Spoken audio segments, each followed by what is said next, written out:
سلامونه، وخت مو په خیر. کابل کې د چاودنې له امله د پلچرخي زندان د 4 ښځینه ډاکټرانو په ګډون 15 تنه شهیدان او 2 تنه نور ټپیان شوي دي.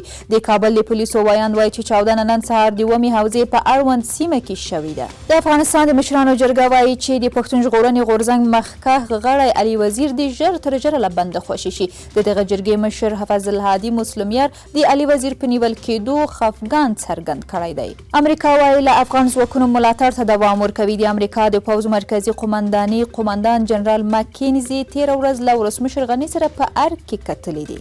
د وتلې بلوچ سیاستوالې او د بلوچ زده کوونکو ټولنې پخوانۍ مشرې کریمې بلوچ مړی د کاناډا ټورنټو کې وموندل شو. د هغې د مړینې علت تر اوسه نه دی معلوم.